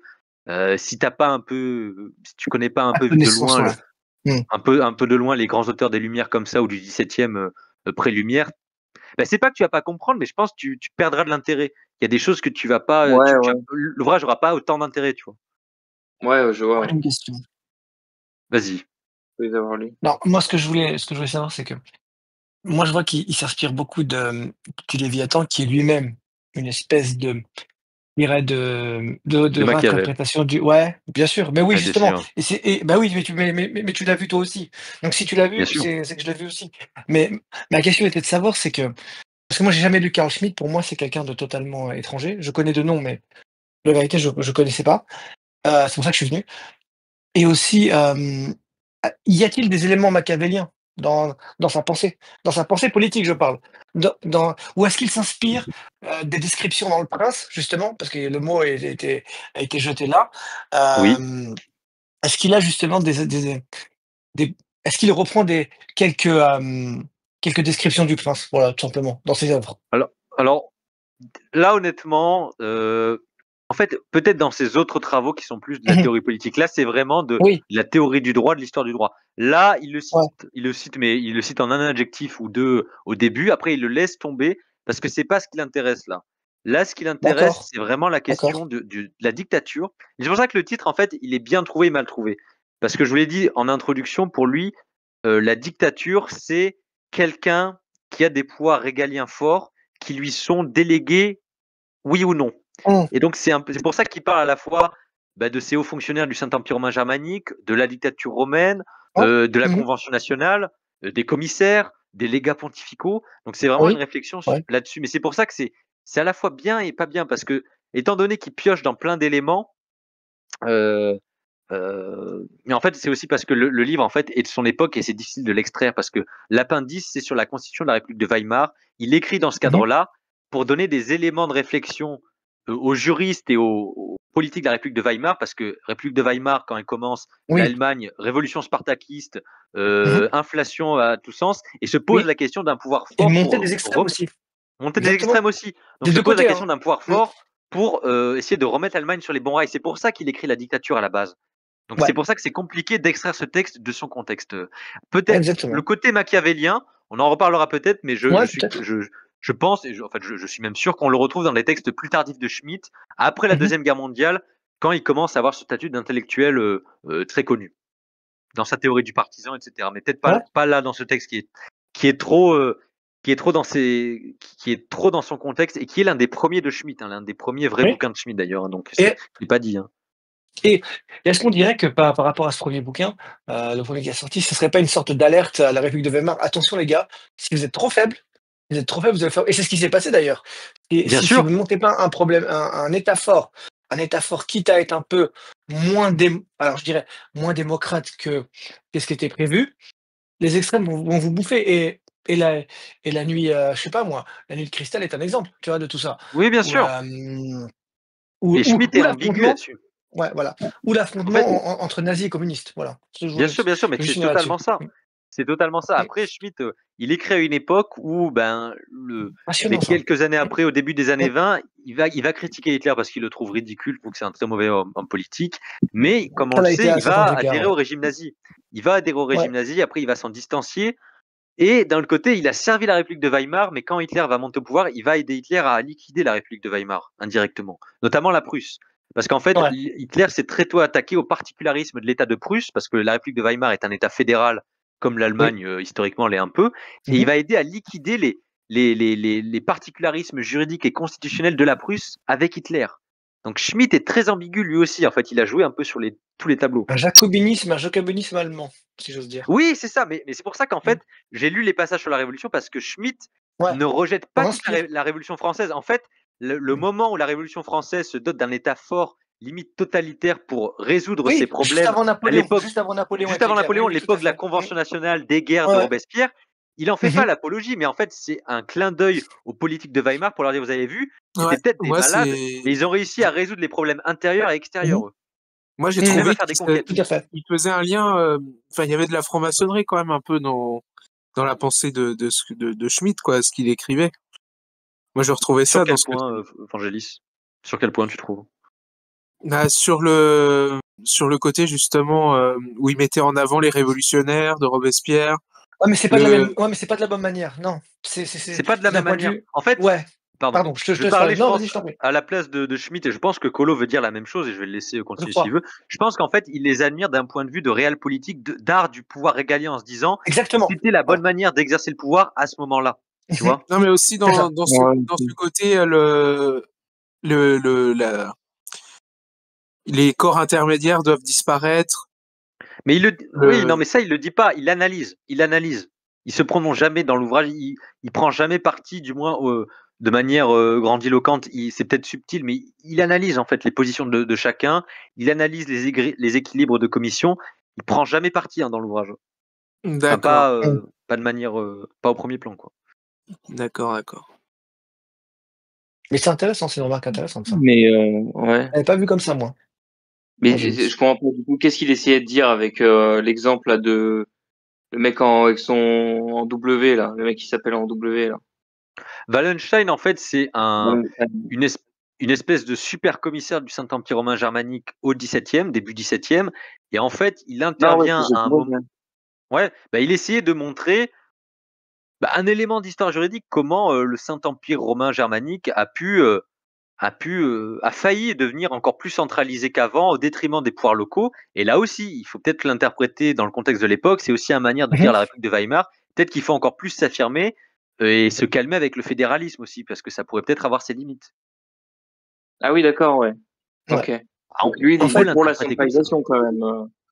Oui, Schmitt, il est, c'est quand même, même s'il le dit jamais dans l'ouvrage, on comprend bien que voilà, la dictature quelque part, c'est une charge qui centralise des tonnes de pouvoir, donc c'est pas un hasard s'il écrit là-dessus. Moi, je le vois plutôt comme cet ouvrage-là, je le vois plutôt comme une espèce de rétrospective, un peu comme Machiavel, mais pas dans Le Prince, mais dans les histoires de type livre, ou dans les histoires florentines. C'est un peu des rétrospectives avec une analyse de réel politique. Il analyse les différents régimes et il te dit ce qui ne va pas et ce qui ne va pas selon lui, encore une fois, ce qui va et ce qui ne va pas, et comment ces modèles peuvent influencer la République de Weimar, parce que c'est ça l'objet, c'est tout. Moi, je l'ai vu comme ça, en tout cas. Oui, après, ce que je trouve qui est encore mieux chez lui, ce qui m'a vraiment le plus plu dans l'ouvrage, qui était un prétexte pour me forcer à le lire et vous en faire un compte rendu, c'est qu'il fait quand même de longues digressions sur les philosophes qui ont pensé le droit, en fait, qui ont eu des réflexions juridiques, Montesquieu, l'esprit des lois, voilà, c'est des milliers de pages d'analyse, de réflexion entre eux, ce qui plus tard va être caricaturé en séparation des pouvoirs, mais bon, c'était plus subtil que ça dans l'esprit de Montesquieu, chez Voltaire, chez les physiocrates, etc. Donc j'ai quand même beaucoup aimé ce côté archéologie de la pensée aussi. Parce que c'est quand même son métier à la base, il est professeur de droit public, donc c'est normal qu'il creuse un peu ces auteurs-là, quoi. Et c'est quoi au début ce que tu essayais de dire avec Baudin, là? Non, Baudin, je le citais parce que c'est un grand théoricien français de la souveraineté publique, et donc Schmitt le cite, et dans le que Baudin est très connu, je me suis dit, bon, j'allais quand même citer le passage, puisqu'en fait, c'était aussi double coup, puisque dans ce passage-là, il rappelait quelques éléments de ce qu'était la dictature dans le monde antique. Donc je me suis dit, autant le citer, ça fait d'une pierre deux coups. Parce que Baudin, en fait, qui était un juriste français du XVIe, lui aussi, il reprend toute cette culture du droit antique. Forcément, il l'a lu, il s'en inspire, il la réinterprète. Et les phrases à rallonge, c'est normal. C'est normal parce que c'est un texte allemand, c'est normal que tu lis Hegel, Kant ou des choses comme ça. Voilà. Ce sera pareil, hein. Ce sera pareil. Kant est quand même beaucoup plus lisible et beaucoup plus agréable à lire que ça. Oui, Ah ouais? Ouais, mais je pensais plus à Hegel, en fait. Je pensais plus à Hegel, en fait. Ah, il y a Quand des tu textes d'Hegel qui sont plus oui. agréables à lire. Hein. Ouais. Mais ça va, en fait, c'est compréhensible. Mmh. C'est juste qu'il faut pas se perdre au milieu d'une page, sinon vous êtes perdu. Il faut pas s'endormir au milieu d'une page. Parce que les phrases, oui, sont à rallonge. Voilà. Des remarques, chers amis, d'autres discussions. Emmanuel, Francis, Romulus qui est parmi nous ce soir, qui nous fait l'honneur d'être parmi nous, qui est, je pense, au fin fond des barbelés. Hein. Oui, tout à fait. Francis, Francis, n'hésitez pas à intervenir quand même, hein, si vous avez.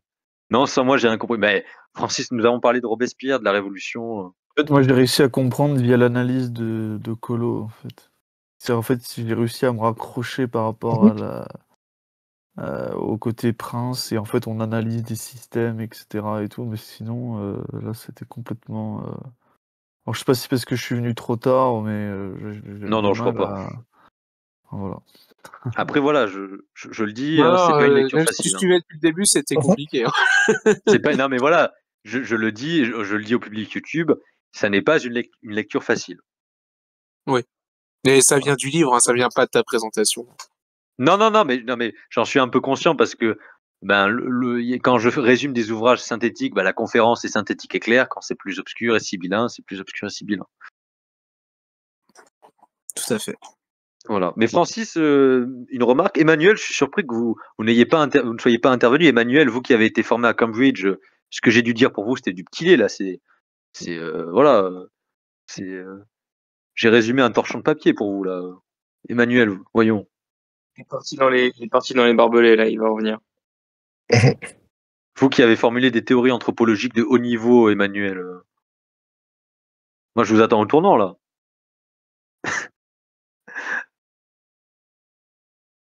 Ah, la conférence sur l'Afrique t'a beaucoup plus intéressé, Francis?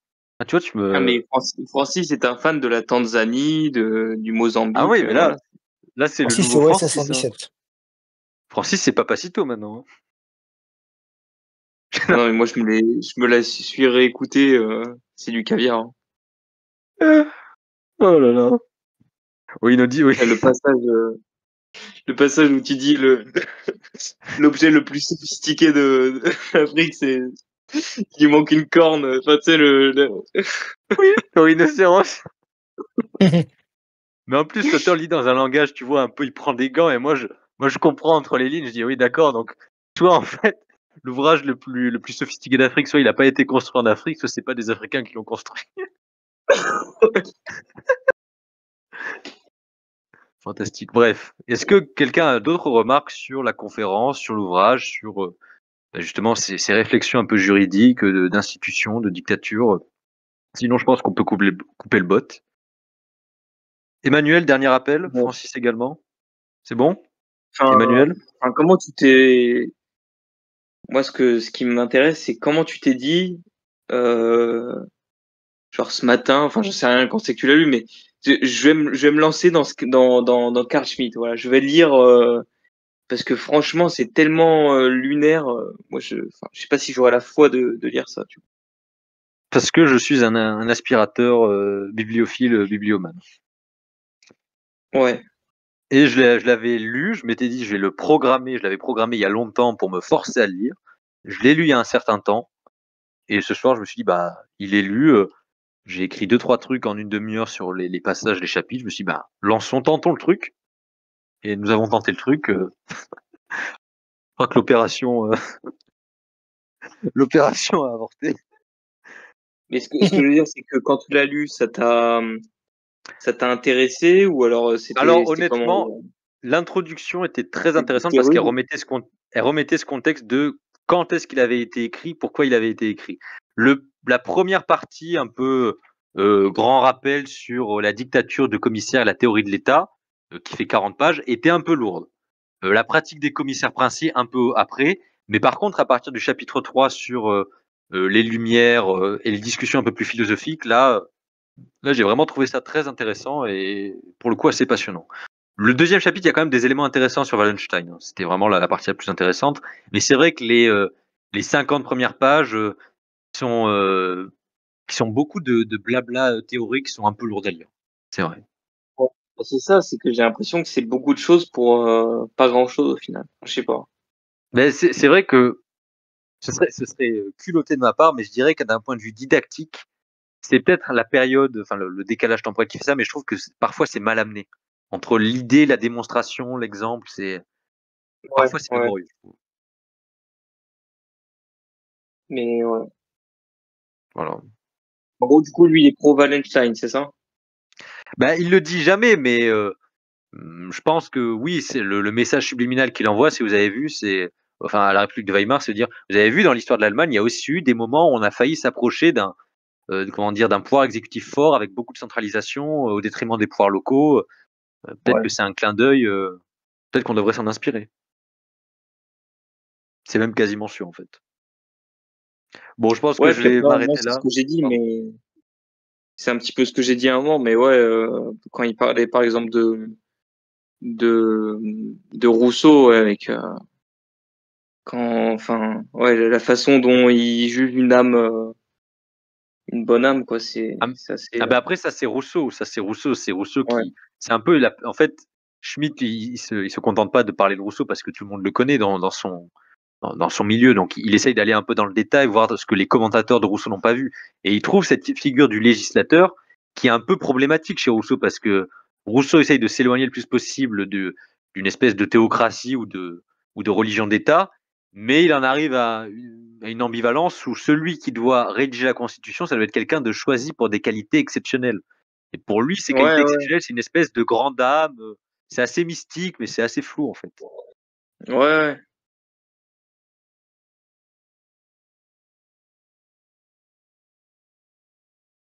Est-ce que on coupe le bot, c'est bon? Emmanuel, à Attends, vous. j'ai juste une dernière question. Vas-y, vas-y. Les physiocrates, du coup, Ouais. c'est quoi? C'est C'est un allons-y, courant. allons-y à fond, melting pot. Non, non, non. Non, non. Non, du tout. Non, pas avant l'heure, serait totalement anachronique. C'est un courant de pensée économique qui apparaît au Ouais. XVIIe, à À peu partir près, XVIIe siècle. Colbert, mercantiliste, Oui, ouais, ouais, Colbert, ce genre de ouais, choses. non, Pour c'est la pas faire Colbert. simple, Bref, c'est pas, non, c'est si pas un peu vraiment avec le Colbert. mercantilisme, mais non, mais c'est la Oui, suite, c'est la c'est pas la suite. même chose. C'est pas exactement la même chose. Ouais, Il y a mais quand même une Parce théorie que très oui, c'était agraire à la une base chez les copie de physiocrates. ça oui, ou... Non, en fait, les physiocrates, pour te le dire, Zertor, ce sont des libéraux qui prônent déjà le commerce, donc là-dessus, oui, Colo a un peu raison, mais aussi tout ce qui est agriculture, donc production de l'État. Donc, vous pourrez dire que c'est un peu le libéralisme à l'ancienne, le libéralisme à papy. Et en fait, Ouais, ça. les physiocrates ont eu une grande portée intellectuelle. Il y en a eu en France, en Angleterre, en Écosse. Adam Smith n'est Ouais, qu'une une branche du courant oui, physiocrate indirectement. Et tous les grands ministres qui ont essayé de faire des réformes sous Louis XVI sont des physiocrates. Donc en fait, ce sont des libéraux pour l'époque. Parce comme, que à l'époque, prôner le ouais. mercantilisme et le commerce par-delà les frontières, c'est ultra libéral en fait, c'est ultra Mhm. gauchiste. À l'époque, c'est mal vu, c'est le ouais, ouais. protectionnisme Comme à mort. Jean-Baptiste Say, Personne. quoi. Comme des mecs comme Oui, oui, mais Jean-Baptiste Say Jean-Baptiste ou Say, c'est un pardon. épigone Ouais. de cette pensée-là, Oui. tout à fait, oui. Ou l'autre là, Et comment il voilà. s'appelle? Bastia. Bastia aussi. Oui, oui. Frédéric Bastia aussi, voilà, enfin ce genre de choses. Ce genre de Mais ce que personnes-là. je veux En dire, fait, c'est que... vois-le comme une espèce de capitalisme avant l'heure, en fait. Voilà. Oui, oui, oui, Ouais, c'est un ouais, peu non, ça mais en fait. ce que je veux dire, c'est que sa C'est vue juste pas le nom là-dessus, comme. c'est Ouais. que... Mhm. Sa vue là-dessus, c'est que... oui, Mais pour c'est un lui, élément de désordre, c'est un élément de désordre par rapport au super État, voilà, non, administré. non. En fait, j'en viens à ce que j'ai dit. Zertor. Schmitt ne prend jamais parti officiellement. Lui, il analyse et il Bien montre, par sûr, exemple, ouais. que un auteur comme Montesquieu, lui, il est encore sur une vision très traditionnelle, alors que c'est considéré comme un auteur des Lumières, parce que pour Montesquieu, les pouvoirs intermédiaires sont importants. Alors que pour les physiocrates et Voltaire, qui étaient assez proches intellectuellement, même s'ils s'envoyaient quelques billes, bah pour eux, les corps intermédiaires, les corporations de métiers, par exemple, les parlements locaux, tout ça sont des freins à l'État rationaliste. Et les physiocrates, eux, prônent le mercantilisme, comme l'a dit Colo, le commerce et, comment Mhm. dire, l'exploitation des ressources d'un État pour le commerce. Donc pour eux, des corps intermédiaires qui défendent des intérêts particuliers, c'est très mal vu. Ils sont déjà dans la névrose Ouais, rationaliste d'un État qui voit tout, qui fait tout, et pour lequel il n'y a pas d'intermédiaire entre l'État et le sujet. C'est ça, en fait. Il fait l'archéologie de la ouais, pensée. Il rappelle quelle était la pensée de ces physiocrates. Et quand on voit ce que les physiocrates ont fait, ou plutôt ont mal fait sous Louis XVI, et quand on voit ce que font les néolibéraux actuellement, moi je fais le parallèle, je me dis, mais sans le vouloir, parce que Schmitt ne pensait pas à ça, le rapprochement est quand même assez incroyable. Ouais, ouais. Parce que pour Ouais. Schmitt, je rappelle le passage, il dit pour les physiocrates, et donc pour une partie des courants qui était prégnant sous Louis XVI et qui s'est développé un peu sous la Révolution française aussi, il fallait l'État pour détruire les corps intermédiaires et aussi pour favoriser le capitalisme, mais d'un autre côté, il faut détruire l'État. Donc on prend seulement l'État pour s'attaquer aux corps intermédiaires, détruire en fait ce qui s'oppose au marché indirectement, ce qui freine le marché. Et quand on voit l'époque actuelle, on se dit mais c'est incroyable. Les germes, si vous voulez, les germes de cette pensée-là étaient déjà là au XVIIIe siècle. Ouais. Allons-y, traité de Maastricht, allons-y quoi. Bah, indirectement, oui, si on. Il pensait pas directement à ça, mais j'ai envie de dire, le chemin était tracé, quoi. Il y avait déjà, on avait déjà fait quelques pas. Ouais, c'est clair. Francis, Emmanuel, vous me décevez beaucoup là, je suis très déçu. Hein. Qu'est-ce qui vous arrive? Emmanuel, une remarque?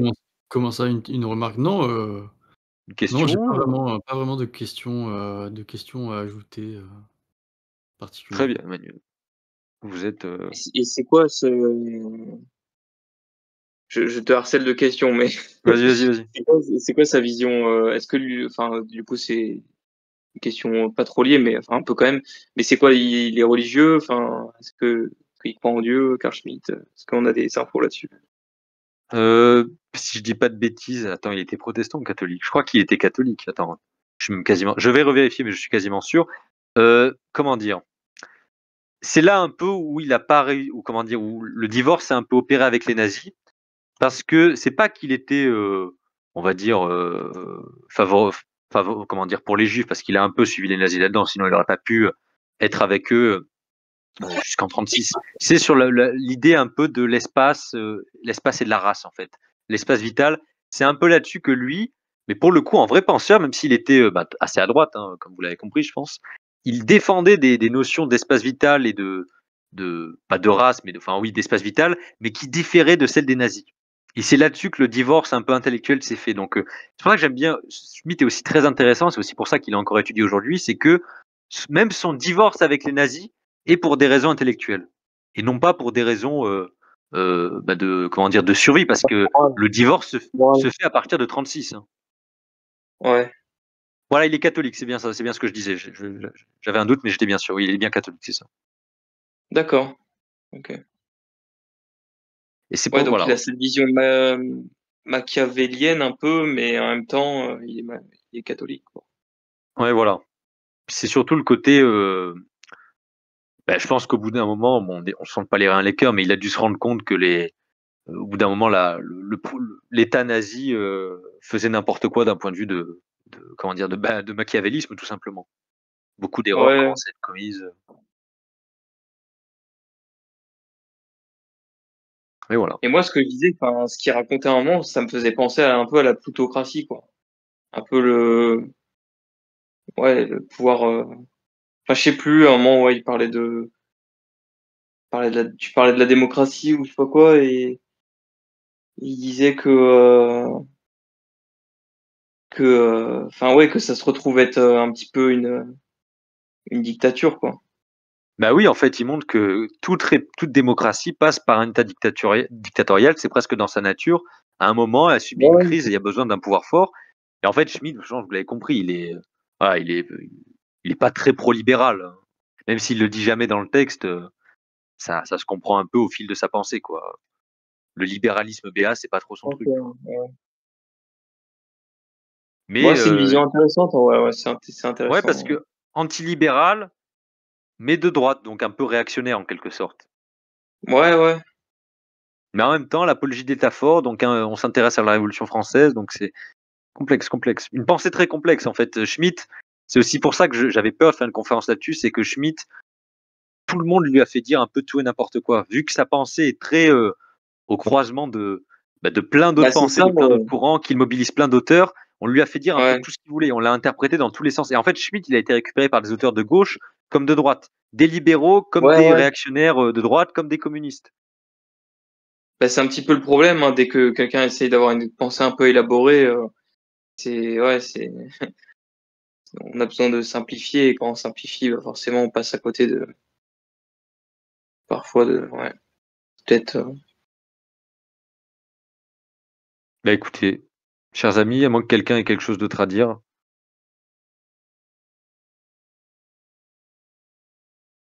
Un dernier mot?